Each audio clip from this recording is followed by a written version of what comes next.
జై శ్రీరామ్. శ్రీ కోదండరామాంజనేయ స్వామివారి దేవస్థానం వద్ద నవంబర్ 24 నుంచి ఏదైతే ఫేజ్ 4 పనుల నిమిత్తం కొన్ని పనులు టేకప్ చేసి దేవస్థానం చుట్టుప్రక్కల ఉన్నటువంటి ఫ్లోరింగ్ నిర్మాణానికి సంబంధించి పనులు ప్రారంభమయ్యాయి. ఖచ్చితంగా నవంబర్ 24 నుంచి డిసెంబర్ 24 వరకు ఈ 1 మంత్ గ్యాప్లో 30 డేస్ టైంలో 2 వేప చెట్లు, ఒకటి ఫైర్ స్టేషన్లో ఇటువైపుగా అంటే టెంపుల్కి నైరుతి వైపు వస్తుంది, ఆ వేప చెట్టు ఎలిమినేట్ చేయడం, ఇక ఈస్ట్ ఫేసింగ్లో ఉన్నటువంటి పెద్ద వేప చెట్టు, ఈ 2 చెట్లను తీయించడం. అదేవిధంగా మిస్క్రెంట్స్ ఏదైతే మన టెంపుల్ ప్రాపర్టీ కొన్ని డ్యామేజ్ చేస్తారో పైప్స్ అవన్నీ కూడా మళ్ళీ కొత్తగా ఉపకరణాలు తెప్పించి అవి బాగు చేయించడం. టెంపుల్ పరిధిలో ఉన్నటువంటి రోడ్డు ప్రక్కల ఉన్నటువంటి గ్రావెలు, రద్దు ఇదంతా కూడా డోజర్తో ఒకవైపు అంతా కూడా ఫ్లాట్ చేయించడం. వీటితో పాటుగా ఉత్తరం వైపు ఉన్నటువంటి గార్డెన్ వర్క్ ఒక 3 రోజుల పాటు కొనసాగింది. గార్డెన్ వర్క్ అదంతా కూడా క్లియర్ చేయించడం. అక్షయపాత్ర కేంద్రంలో ఉన్నటువంటి రాళ్ళు సపరేట్ చేసి మెటల్ రాళ్ళు, ఈ గులక రాళ్ళు ఇవన్నీ ఒక పోగులు పెట్టించడం. ఇవన్నీ కూడా మనకి 1 మంత్ టైంలో జరిగాయి. ఈ 1 మంత్లో ఇప్పటికీ జరగాల్సింది ఇంకా ఈ వేప చెట్టు మొదలు ఏదైతే ఉందో ఆ మొదలకు సంబంధించి కొంత తీయాల్సింది.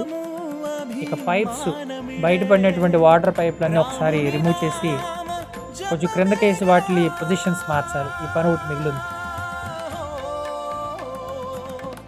ఈ ఫేజ్ 4లో పనులు ప్రారంభం చేసుకుని దీనికి సంబంధించి ఇప్పటికే భక్తుల నుంచి మీ నుంచి విరాళాలు ఇవ్వవలసిందిగా అభ్యర్థించడం జరిగింది.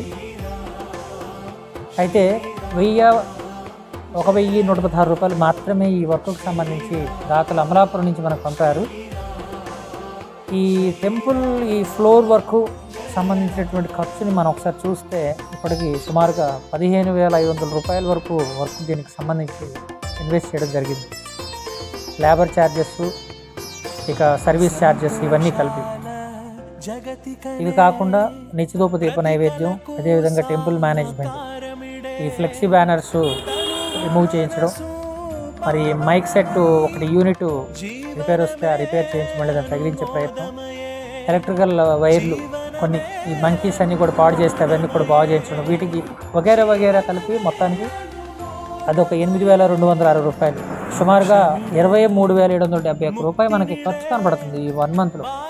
ఇక్కడ విషయం ఏంటంటే అర్చకుల జీతం లేదు, స్వీపర్ జీతం లేదు, టెంపుల్ క్లర్క్ లేదా గుమస్తాకు సంబంధించిన జీతం పే చేయకుండానే మళ్ళీ ఈ ఖర్చు అన్నదానంలో మనకి కలవదు.